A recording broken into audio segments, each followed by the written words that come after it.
हैं भारतीय परिषद अधिनियम 1909। सवा घंटा हम लोग खाली 1892 का एक्ट पढ़े, ठीक है ना। आपको जो पहले ट्रेडिशनली लिखाते थे उससे ज्यादा बात बोल पाते, नहीं तो लाखों बला में बात नहीं बोल पाते थे, ठीक ना। अब आइए देखते हैं भारतीय परिषद अधिनियम 1909।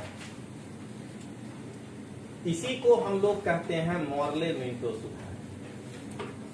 इसलिए कहते हैं कि उस समय हमारा secretary of state for India Minto हुआ करते थे, सॉरी मार्ले हुआ करते थे, लॉर्ड जॉन मार्ले।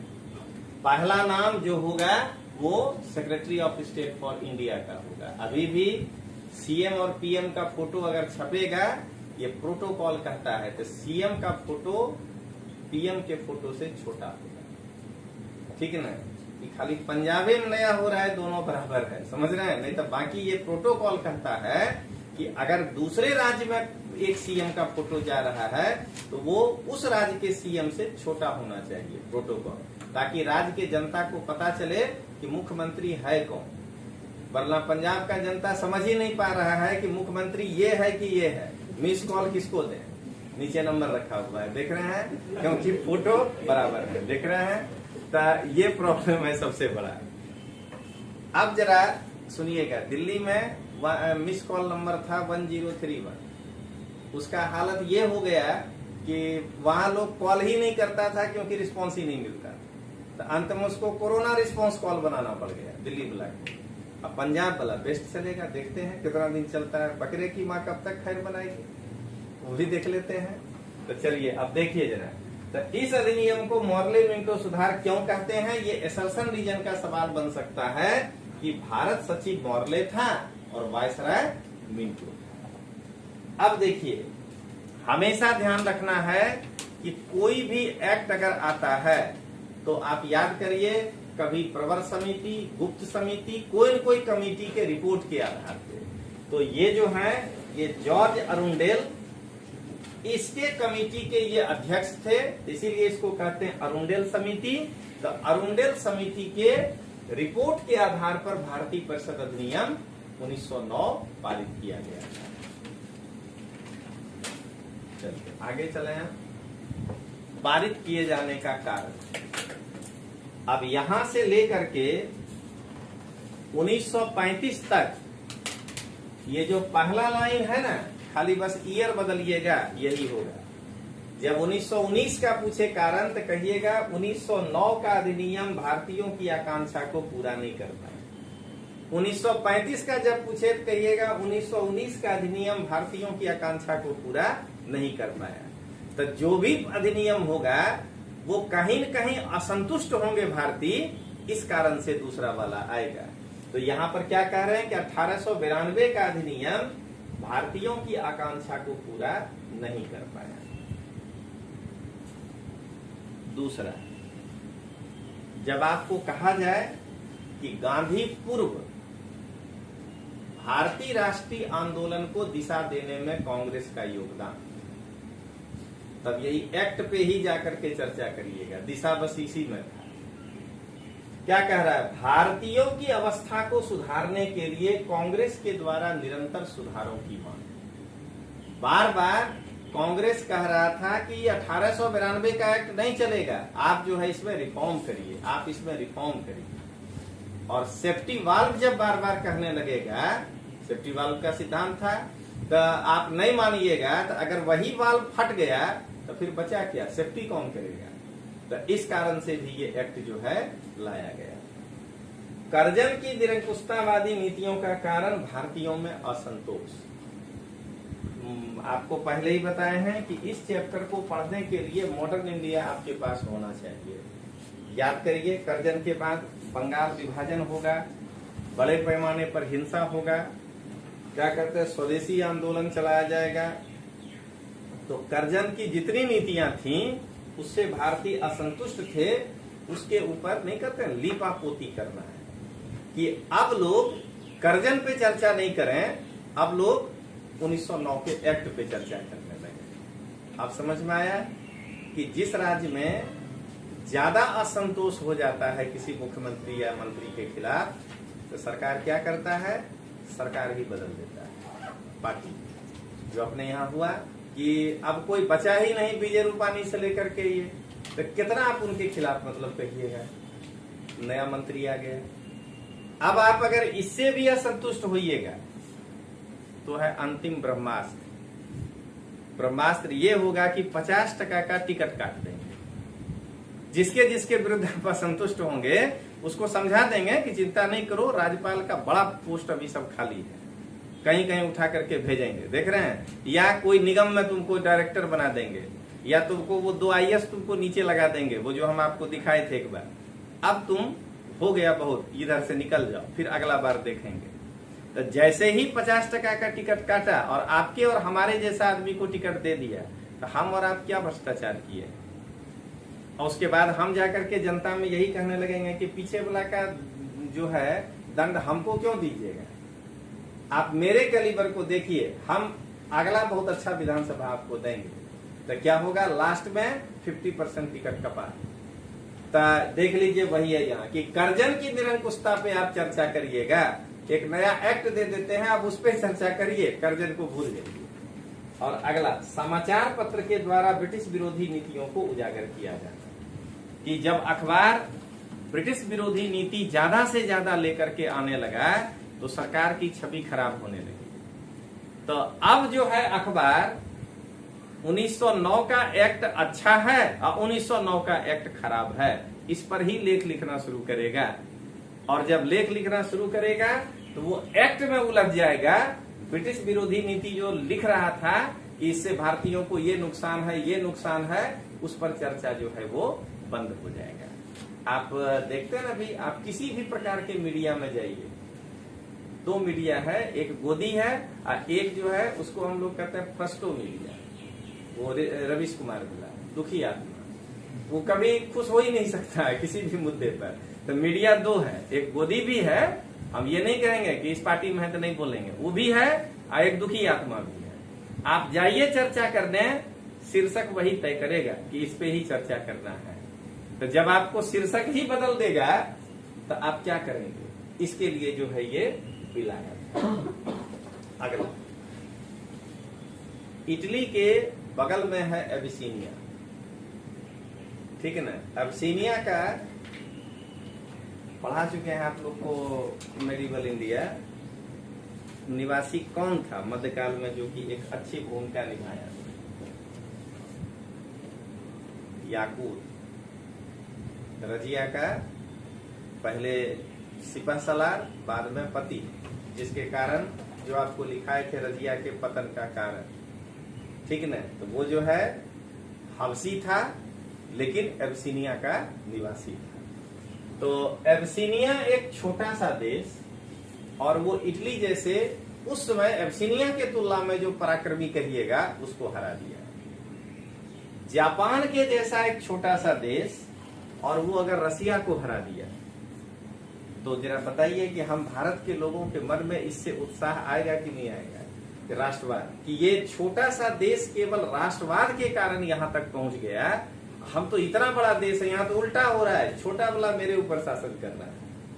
तो इस बात को कैसे दबाया जाए, एक नया एक्ट दे देते हैं। और हमारे जो ये 3 स्टार थे, इन्होंने बहुत बड़ा काम किया। इनको त्रिनायक कहा जाता है, 3 स्टार, कि लाल बाल और पाल के नेतृत्व में जो भारतीय संगठित होने लगा, उस संगठन को कैसे ब्रेक करना है, ये काम करते हैं। एक नया एक्ट देते हैं, क्योंकि अब 20 आदमी नहीं होगा, अब 60 आदमी हो जाएगा वायसराय कार्यकारिणी। तो जो लोभी आत्मा है वो वायसराय कार्यकारिणी में चलाएगा, लाल बाल पाल के साथ घूमना कम कर देगा। तो क्या देख रहे हैं, उनके पास जो लोग संगठित हो रहे थे उसको असंगठित करना। और भगत सिंह को भी लेना है, समझ रहे हैं, चंद्रशेखर आजाद को भी लेना है। देख लीजिए कि कैसे जनमानस बदलता है, तो हम लोग को भी पॉइंट बदलना पड़ता है। ये जरूरी है, होना ही चाहिए। ये जो क्रांतिकारी युवा जो बम और पिस्तौल की राजनीति लेकर के आए, तो उनको कैसे आप काउंटर करिएगा। तो काउंटर करने का उपाय यही है कि वायसराय के कार्यकारिणी का मेंबर बढ़ाइए, पब्लिक कहने लगेगा कि क्यों गोली चलाते हैं, आप एक काम करिए, आप जीत कर चले जाइए और वहां आप अपना पक्ष रखिए। अब पक्ष रखने को कुछ देंगे नहीं, खाली बस कार्यकारिणी में मेंबर बन जाइए। अब देखिए, मॉर्ले जैसे उदारवादी को भारत सचिव नियुक्त किया जाना, ये मजबूरी में लिखिएगा लास्ट में कि अगर ये इतना उदारवादी था तो इस्तीफा दे भारत आ जाता, गांधी जी के साथ घूमने लगता खादी पहन के कि हम भी जो है भारत की आजादी के लिए काम कर रहे हैं। वाशिंगटन तो किया ये काम, तो अगर वाशिंगटन कर सकता है तो मॉर्ले क्यों नहीं कर सकता है। लेकिन मजबूरी है, लिखना पड़ता है कि मॉर्ले जैसे उदारवादी वहां पर होना। अब आइए प्रावधान क्या है। जोगवाई, हालांकि सुबह वाले क्लास में गुजराती नहीं बोलना है, उसका रीजन है कि क्वेश्चन हिंदी और अंग्रेजी में होगा, ठीक है ना। इस कारण से शाम वाला में गुजराती यूज कर सकते हैं। देखिए, केंद्रीय विधानसभा में बार बार कहाँ चेंज हो रहा है, अतिरिक्त सदस्यों में हो रहा है। 16 से बढ़ा करके 60 कर दिया गया। अभी भी देख लीजिए कि किस तरह का चालाकी किया है। 16 से बढ़ा करके 60 कर दिया गया। 60 में 32 गैर सरकारी सदस्य होंगे, ठीक ना।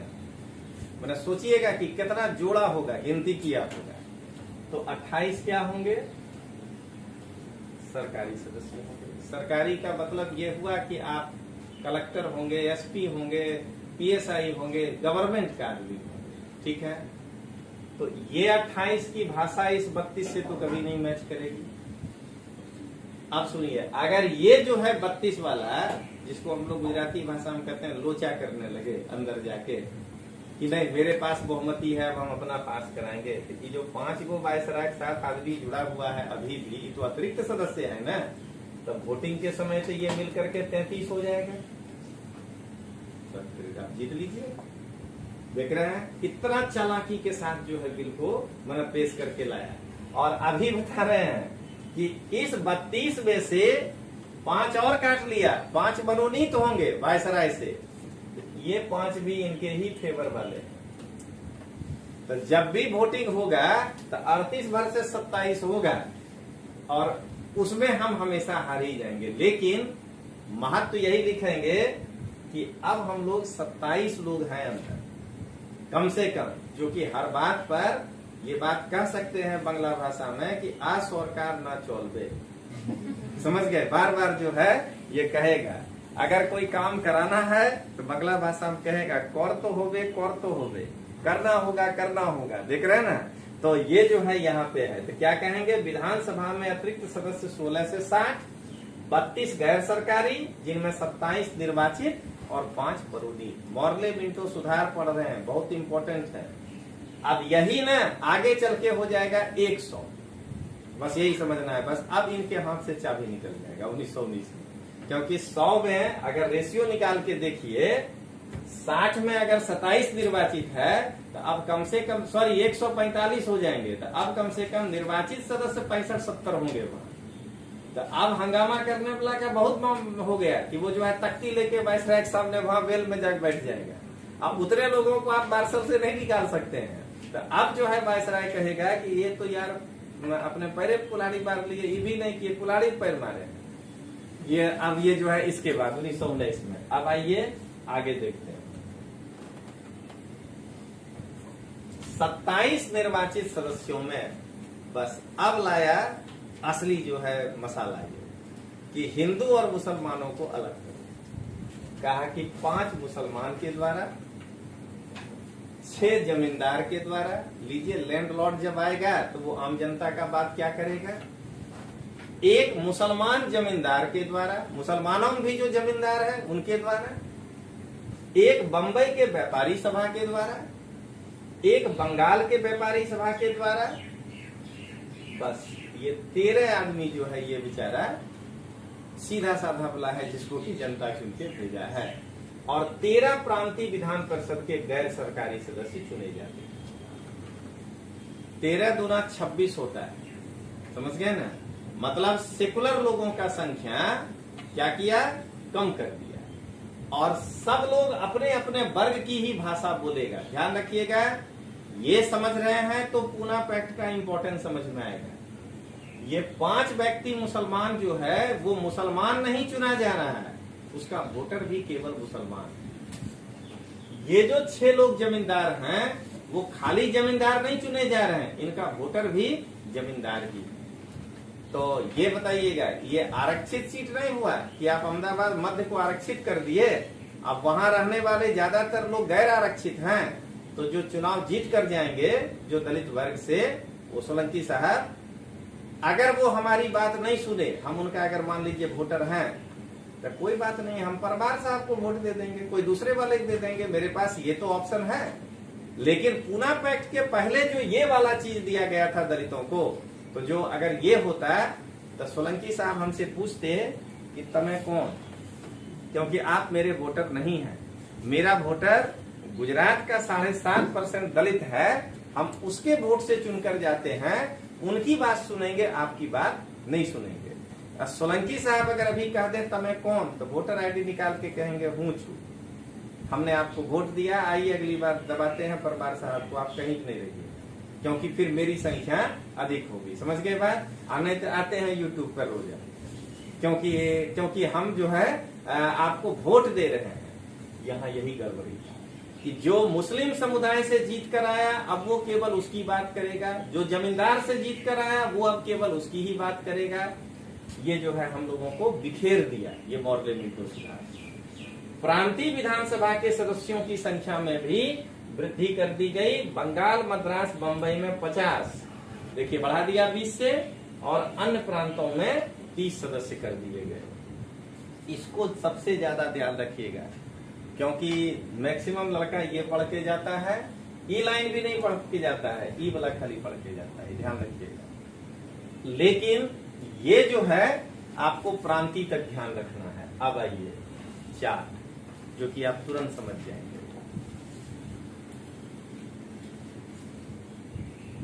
रोटी चावल खाने में देर लगता है, चाट तो 5 मिनट में आदमी खा के निकल जाता है कहीं से, तो ये है वो चाट।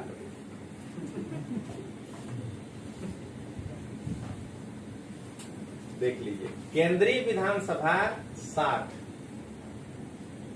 इनमें गैर सरकारी सदस्य 32 और सरकारी सदस्य 28। गैर सरकारी सदस्य जो 32 हैं उनमें निर्वाचित सदस्य 27 और वायसराय के द्वारा मनोनीत 5। परीक्षा के रात में यही चार्ट खाली देखने के बाद आपके दिमाग में याद हो जाना चाहिए। इसके पहले वो जो लाइन लिखाए हैं उसको जितनी बार पढ़िएगा उतना जल्दी आप मजबूत होइएगा।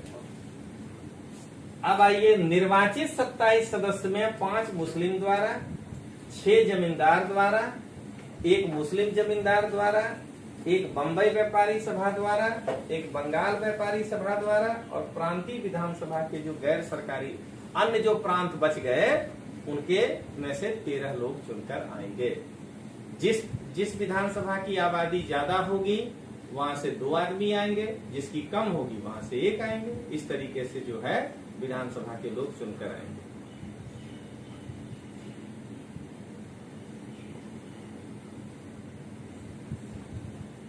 अभी 11 गवर्नर प्रांत नहीं है, ध्यान रखिएगा, क्योंकि अभी सिंध बंबई से अलग नहीं हुआ है, तो 10 हो गया। अभी बंगाल से क्या कहते हैं, इसी में क्या कहते हैं, बंगाल का विभाजन हुआ है, बिहार का विभाजन नहीं हुआ है, तो 9 पे आ गए। उड़ीसा अलग नहीं हुआ है, 8 पे आ गए। मतलब समझना है कि 5 या अभी आंध्र प्रदेश नहीं है, तो 4 या 5 ही प्रांत उसमें गवर्नर प्रांत होगा। तो हर प्रांत से 2 या 3 लोग प्रांतीय विधानसभा से चुनकर जाएंगे।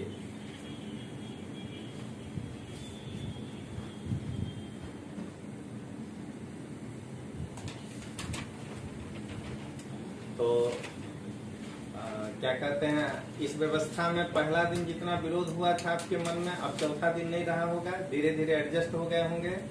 बस यही है, पहला दिन जब हम जाते हैं कश्मीर घूमने, रात में हाथ पैर कुल्ला माथा सब थक जाता है, और जब तीसरा दिन होता है तो मन ही नहीं उतरने करता है, क्योंकि हम एडजस्ट हो जाते हैं जाने में। तो यही है, धीरे धीरे आप इस व्यवस्था में एडजस्ट हो जाइएगा, आपको लिखने का हम भरपूर मौका दे रहे हैं, पीपीटी नहीं उठा देते हैं। शाम वाला क्लास में तुरंत उठा देते हैं, क्यों? क्योंकि उसको प्रॉमिस नहीं किया आपके जैसा कि एकदम कहेंगे लखो। आप अंतिम बैच है, अब अगला बैच लखो नहीं होगा, अगला बैच होगा देखो। समझ गए? अब आगे देखते हैं हम लोग। हो गया सब लोगों का? अब आइए, अगर आपसे कोई पूछे, ये देखिए इस चार्ट के आधार पर, ये पीटी में बहुत इंपॉर्टेंट क्वेश्चन है कि इस व्यवस्थापिका सभा में कितने प्रकार के लोग थे, तो टोटल 4 प्रकार के लोग। पदेन सदस्य, एक्स ऑफिशियो मेंबर। पदेन सदस्य का मतलब ये हुआ कि ये 60 नहीं प्लस 5 जो है वायसराय के साथ वाले, वो जब तक इस पद पर रहेंगे तब तक जो है वो इसके मेंबर हैं। केंद्र में वायसराय और उनकी कार्यकारिणी के सदस्य। अगर प्रांत की बात करें तो गवर्नर और उनके कार्यकारिणी का सदस्य, वो विधिक सदस्य वाला जो 5 था। दूसरा है मनोनीत सदस्य। कौन? ध्यान दीजिएगा, मनोनीत 2 प्रकार का है। गैर सरकारी में भी वायसराय से 5 मनोनीत हो रहा है, ये तो टोटले मनोनीत हो रहा है। तो मनोनीत सरकारी अधिकारी, ये दूसरे प्रकार के लोग हुए, ठीक है। इनको तो हाँ ही बोलना। तीसरा है मनोनीत, ये प्रिंटिंग मिस्टेक है, गैर मनोनीत गैर सरकारी सदस्य, ठीक है। और चौथा हो गए इलेक्टेड मेंबर। अगर आप इस चीज को बढ़िया से नहीं समझे हैं, आप परीक्षा में यही पूछ दिया, तो फिर आप यही बाहर निकल के कहिएगा कि क्लास में पढ़ाया वो नहीं आया। जबकि हकीकत ये है कि क्लास में पढ़ाने के बाद, नहीं आगे नहीं पढ़ाएंगे, फिर पीछे लाते हैं, आपको यहां से ही ध्यान दे देना। चार्ट से ही आप समझ जाते कि ये 5 वायसराय वाला पदेन हुआ, ये जो है ये गैर सरकारी मनोनीत हुआ, ये सरकारी मनोनीत हुआ, और ये निर्वाचित सदस्य हुए। तो ये 4 प्रकार के मेंबर 1909 के एक्ट के तहत थे।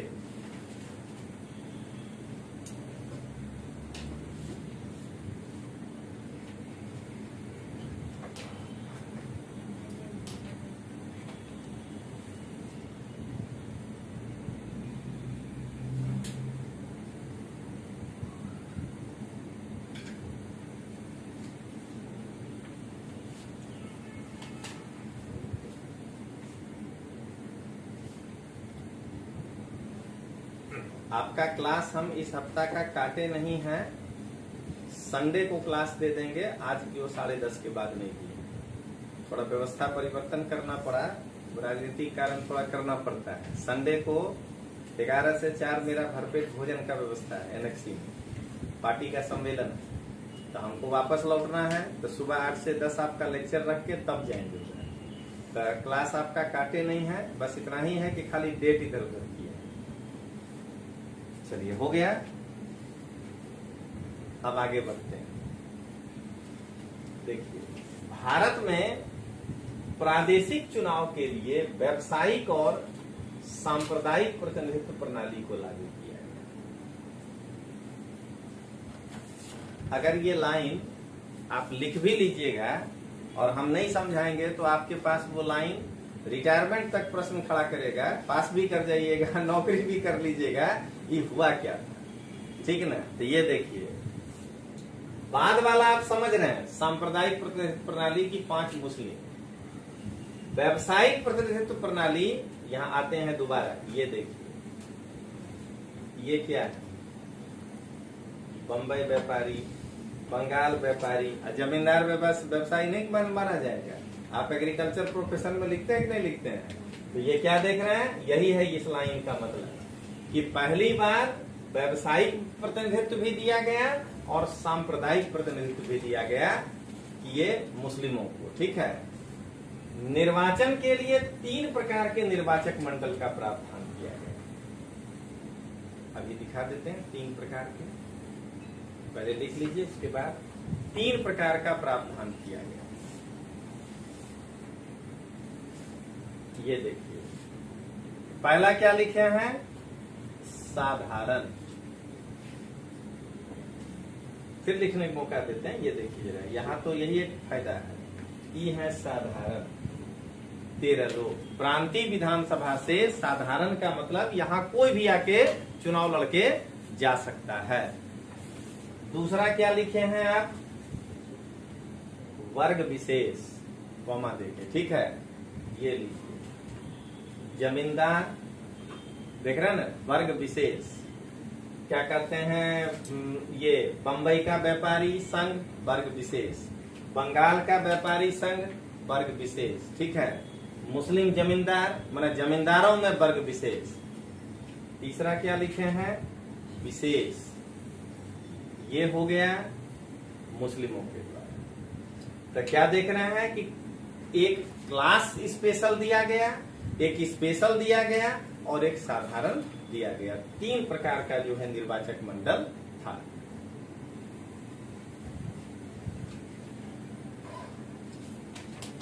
ठीक है, अब आगे बढ़े हम लोग। केंद्र में मनोनीत सदस्यों का बहुमत रखा गया।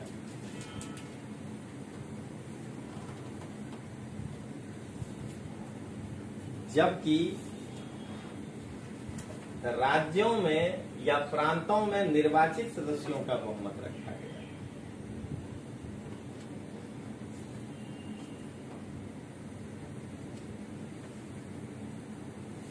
फिर लिखने का मौका देते हैं, पीछे हमको ले जाना है। देखिए जरा इस चार्ट को देखिए। वायसराय के द्वारा मनोनीत 5, इस सरकारी सदस्य जो है 28, ये भी मनोनीत वायसराय के द्वारा। तो 33 मनोनीत अगर हो गया तो फिर ये कितना बचा, 32 में से भी 5 घटा दीजिए, 27 निर्वाचित। देख रहे हैं, तो यहाँ पे मनोनीत सदस्यों की संख्या जो है वो ज्यादा है। और प्रांत में, प्रांत अब अलग अलग नहीं पढ़ना है क्योंकि बहुत सारा हो गया, वहां निर्वाचित ज्यादा होते थे और मनोनीतों का संख्या कम रखा गया। चलिए अब आगे देखें। केंद्रीय और प्रांतीय विधान परिषद की शक्ति में वृद्धि की गई और उनके सदस्यों को बजट पर विवेचन करने, लोकहित के विषयों पर चर्चा करने और अनुपूरक प्रश्न पूछने का अधिकार दिया गया। आपको अगर 1 लाइनर क्वेश्चन दिया क्लास 3 वाला में, तो यही देगा कि अनुपूरक प्रश्न पूछने का अधिकार निम्न में से किस एक्ट के द्वारा दिया गया था। सप्लीमेंट्री 1892 में नहीं था, 1861 में नहीं था, वाद विवाद करिए। सप्लीमेंट्री क्वेश्चन सबसे पहले बार 1909 या इसके जगह पे मॉर्ले मिंटो सुधार लिख दे तो वो। भारत सचिव को मद्रास और बंबई की कार्यकारिणी के सदस्यों की संख्या 2 से बढ़ाकर 3 कर देने का अधिकार दिया गया। कितना है उसका संख्या, हाँ सॉरी 4 कर देने का अधिकार दिया गया। यहाँ पर एक मिस्टेक है, 2 से बढ़ाकर 4 कर देने का अधिकार दिया गया। प्रांतीय में वायसराय की कार्यकारिणी, ठीक ना, जो होगा उसको 4 किया जा सकता है।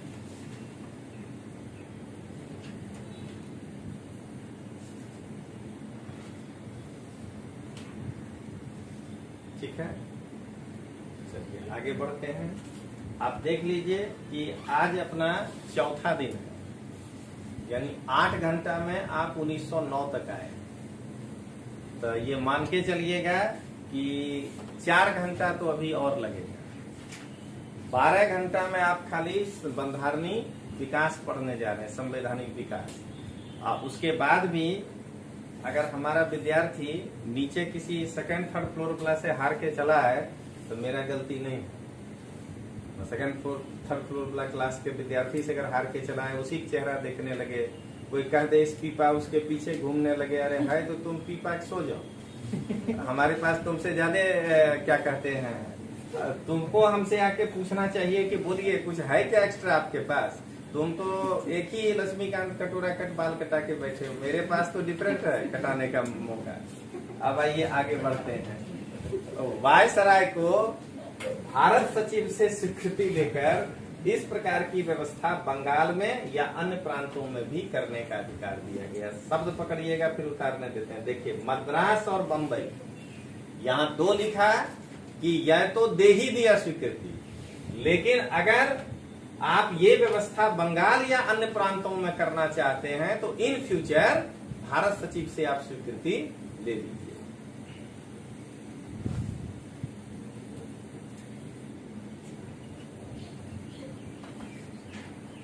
अब देखिए अगला, भारतीयों को प्रशासन और विधि निर्माण दोनों कार्यों में प्रतिनिधित्व दिया गया है।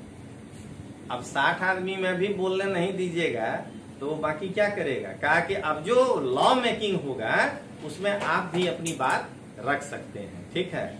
और अंतिम देख लीजिए, भारतीय परिषद मतलब क्या, England, secretary of state for India का काउंसिल और वायसराय की कार्यकारिणी में भारतीयों को शामिल किया गया। तो जो फोटो देख रहे हैं ये वायसराय की कार्यकारिणी में शामिल नहीं हुए हैं, वहां भारतीय परिषद में इनको कृष्ण गोविंद गुप्ता जी को शामिल किया गया था। ये बहुत बड़े लॉयर थे, वकील, बहुत बढ़िया, इनके पास नॉलेज लॉ का बढ़िया था, इसलिए इनको जो है शामिल किया गया है।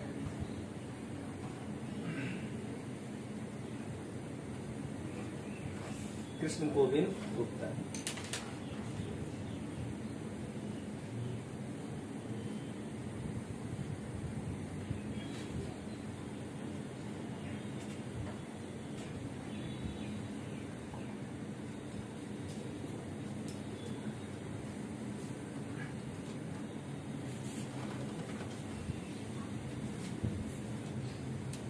मतलब हर चीज में आप ये इस लेवल के तैयारी में आपको हर चीज में एनालिसिस ही करना है। माने आपके पास तर्क नहीं है कि जैसे मिहिर जो है अपना गर्दन इधर क्यों घुमाए, उस पर भी एनालिसिस करना है। तो कहना है कि तोमर सर यहाँ खड़े हैं तो बेचारा को देखने में दिक्कत हो रहा था इसलिए इधर से देखने लगा। माने आपके पास अंतिम स्तर का तर्क होना चाहिए। आप नहीं कर पा रहे हैं तो आप इस तैयारी से बहुत दूर हैं, वो आपको सोचना है। मतलब यहाँ तक एक मजाक में बताते हैं कि आपके घर में वो पाइप पे कोई चोर चढ़ गया ऊपर, तो उसको पुलिस के हवाले करने के बाद सोचिए कुछ चढ़ा का है था, कितने एंगल से, कि क्या उसका पेशा था, क्या उस बना लिया है, क्या वो इसमें आनंद महसूस करता था। कई लोग हैं कि जो इसमें आनंद महसूस करता है, कभी घर में चोरी कर लिए, क्या वो मजबूरी में ये काम कर रहा था, क्या उसकी माँ बीमार थी या 1 लाख रुपया हॉस्पिटल वाला बोल दिया जमा करो, इसके लिए वो पाइप पे चढ़ गया। तो मतलब कई एंगल हो सकते हैं किसी एक काम के। आज जब तक आप उसको नहीं बढ़िया से एनालाइज करिएगा तो आप यही समझिएगा कि हमेशा वो जरा मरण चक्र में आप फंसे रहिएगा। ये वाला जो जरा मरण चक्र है, नहीं समझे आप। 15 अगस्त को फार्म भरिएगा, 13 नवंबर को पीटी दीजिएगा, 25 दिसंबर को पीटी पास करिएगा, जनवरी में मेंस लिखिएगा, फिर 23 में अगला फार्म भरिएगा। समझ गए। ये है जरा मरण चक्र। और अगर आप एनालाइज करने में सक्षम हैं तो आप प्रतिसमुत्पाद के, प्रतिलोम प्रतिसमुत्पाद के आधार पे निर्वाण पा लीजिएगा, पास हो जाइएगा। आप उसके बाद जैन धर्म के अनुसार अनंत चतुष्टय को प्राप्त करिएगा। चलिए अब आगे देखते हैं हम लोग।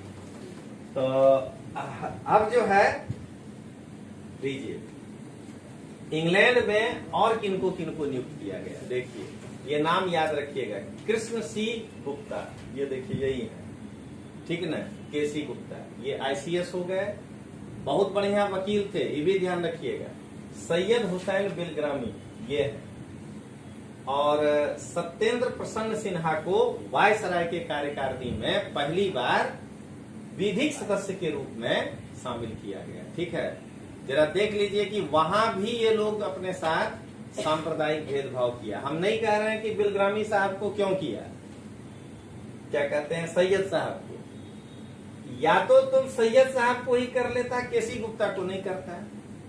वायसराय की कार्यकारिणी में भारत के किसी मुद्दे पर हिंदू मुसलमान भी करवा देना है, इसीलिए दोनों एक एक मेंबर वहां पे रखो, जिससे कि अगर गुप्ता जी कहें तो सैयद साहब असहमत हो जाएं, और सैयद साहब कहें तो गुप्ता जी असहमत हो जाएं। तो ये जो है यहां से बीज बोया गया। अब देखिए, आप अभी तक इस प्रश्न को ऊपर ऊपर ही लिख के जाते कि नहीं, कि केवल मॉर्ले मिंटो सुधार में जो मुसलमानों को अलग से निर्वाचन दिया गया बस इसी के कारण सांप्रदायिकता हुआ। ये भी देख लीजिए कि ये लोग हर जगह हिंदू और मुस्लिम को सामने खड़ा कर दिया कि तुम आपस में लड़ जाओ। तो ये भी आपको लिखना है। और सत्येंद्र प्रसन्न सिन्हा जो है ये बाद में लॉर्ड की उपाधि भी पाए थे। बहुत सुख महसूस कर रहे होंगे। आज इनका इज्जत इसीलिए गांधी जी से कम है, लेकिन उस समय ये सुख महसूस कर रहे होंगे कि हम लॉर्ड हैं। लाल बत्ती नहीं रुकते होंगे, उनको पुलिस नहीं रोकता होगा, क्योंकि ये लॉर्ड थे उसमें। ठीक है। और जब प्रश्न पूछे कि वायसराय की कार्यकारिणी में प्रवेश करने वाला पहला भारतीय कौन था, तो यही कहिएगा सत्येंद्र प्रसन्न सिन्हा थे।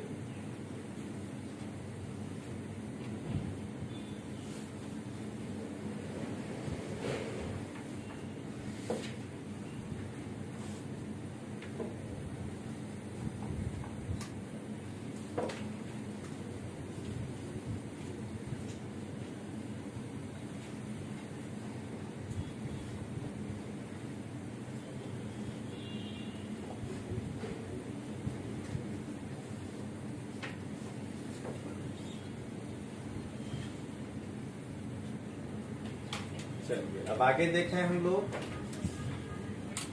अब इसका मूल्यांकन करते हैं। लिखिए मूल्यांकन।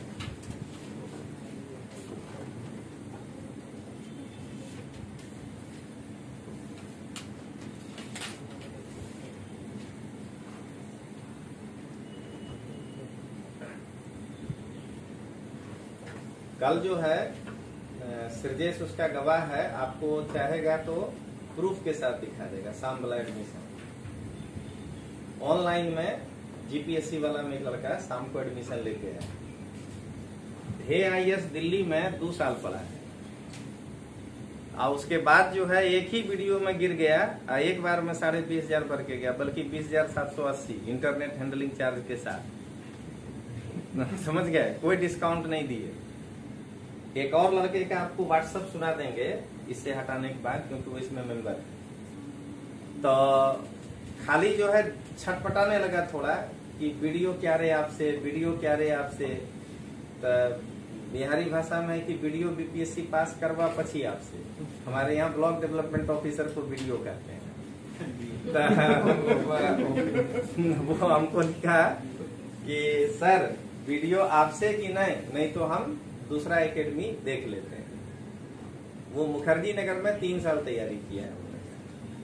उसके बाद मेरे पास आया है, और जो ज्यादा दिमाग लगाता है भले वो सुन रहा है, सुनेगा बात, वो ज्यादा परेशान होता है वो बता देते हैं। देखिए पहले मुखर्जी नगर में वो 1.5 लाख रुपया खर्चा किया।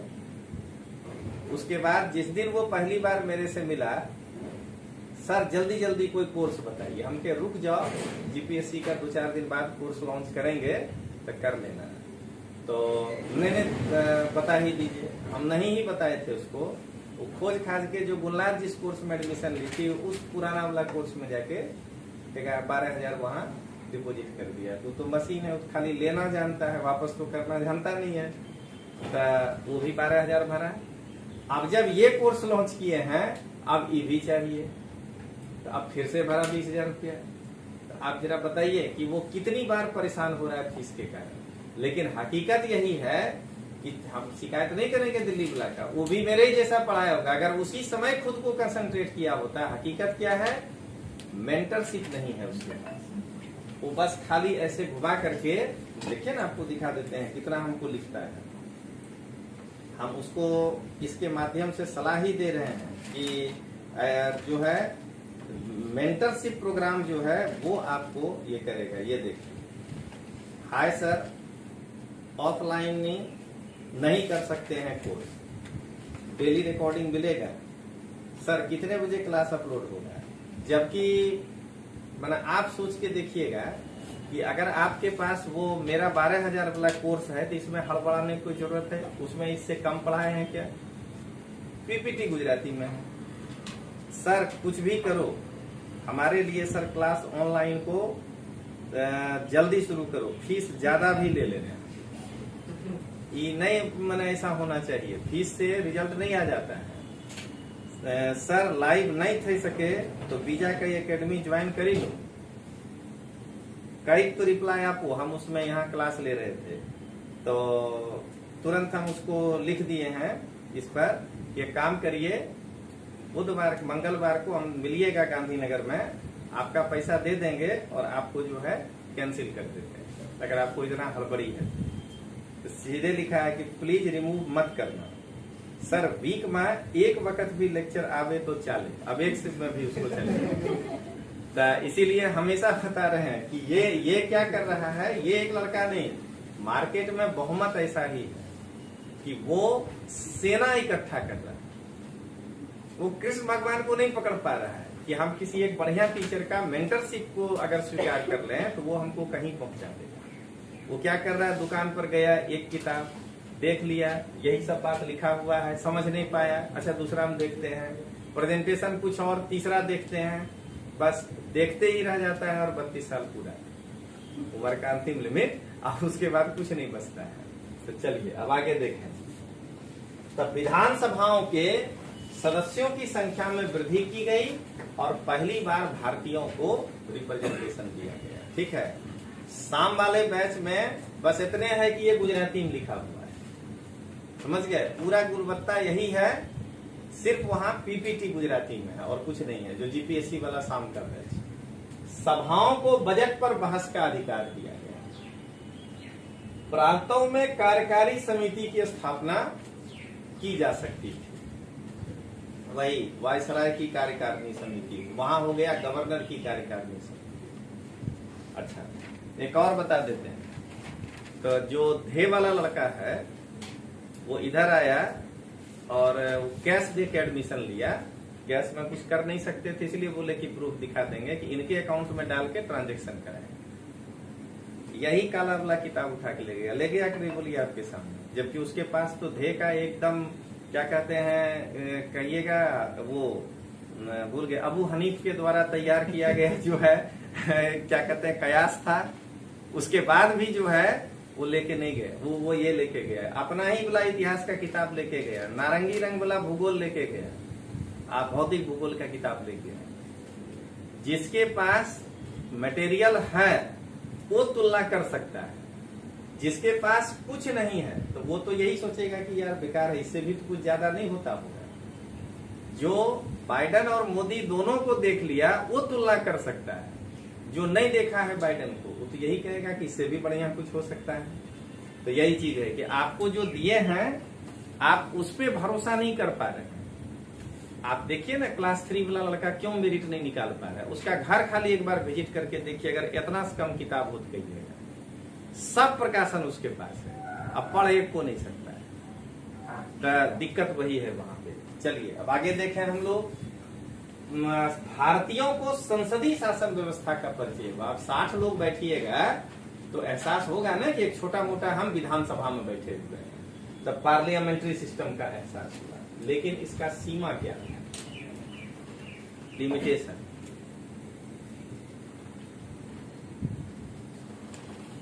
सबसे पहला लिमिटेशन ये था कि स्वायत्तता का अधिकार नहीं, ठीक ना, भारतीयों को वायसराय जो कहेगा उन्हीं सीमाओं में गप करना है, उन्हीं सीमाओं में अनुपूरक प्रश्न पूछना है।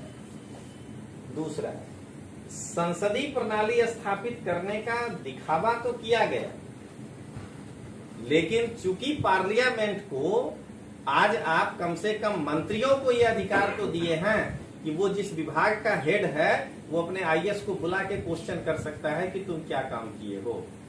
क्या एक भी मेंबर ऑफ पार्लियामेंट उस समय का, यानी केंद्रीय विधानसभा का सदस्य, किसी एक एसपी को भी बुला करके कोई प्रश्न पूछने की स्थिति में था क्या? कुछ नहीं था। तो सरकारी कामों में उल्टा अव्यवस्था उत्पन्न हो गया। ये लोग ढगला भर भर के चिट्ठी भेजते थे, उधर से कलेक्टर जवाब ही नहीं देता था, क्योंकि कलेक्टर को मालूम है कि आप क्या बिगाड़ सकते हैं मेरा। तो ये जो है उससे अव्यवस्था उत्पन्न हो गई। निर्वाचन प्रणाली बहुत ही दोषपूर्ण थी। अगला पॉइंट, निर्वाचन प्रणाली दोषपूर्ण थी। कैसे? उसके अंदर देखिए, मतदाताओं की संख्या नहीं बढ़ाई गई। मतलब उस समय ये नियम था कि इतना रुपया इनकम टैक्स भरते हैं तो आप वोटर होइएगा। या आप इतना रुपया भाड़ा का किराएदार हैं तो ही आप मतदाता होइएगा। तो इसके कारण वोट देने का अधिकार सीमित था। ठीक है, जनसंपर्क अभियान कैसे चलाएगा, क्या कहते हैं निर्वाचित प्रतिनिधि, उसका कोई व्यवस्था नहीं था, तो दोनों के बीच किसी प्रकार का संपर्क नहीं होता था। महिलाओं को वोट देने का अधिकार नहीं था। ठीक ना, ये अगला हो गया इसका कमी कि आधी आबादी वोट ही नहीं दे सकता है। और पृथक निर्वाचन प्रणाली को अपनाया गया, मतलब जो मुस्लिम को चुनेगा, जमींदार जमींदार को चुनेगा, ये जो किया गया, इससे भी ये निर्वाचन प्रणाली दोषपूर्ण हो गई कि ये चुने हुए लोग आम जनता के हितों की बात नहीं करेगा।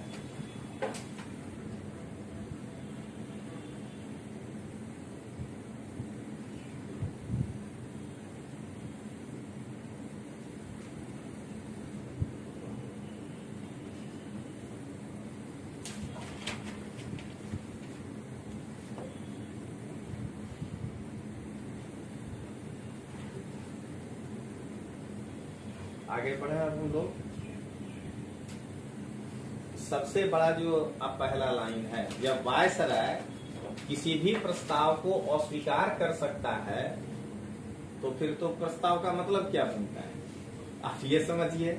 तो ये हो गया। अब प्रांत में जो कार्यकारी समिति की स्थापना होगी वो गवर्नर की इच्छा के बिना नहीं होगा। गवर्नर का मन होगा तो सेक्रेटरी ऑफ स्टेट से चिट्ठी लिख के पूछेगा और तब जाके वो स्थापना करेगा। कंपलसरी नहीं किया गया कि तुमको करना ही पड़ेगा। तो इस प्रकार से जो है आपका आज का लेक्चर पूरा हो गया। तो चलिए अब अगले लेक्चर में 1909 से आगे को देखेंगे।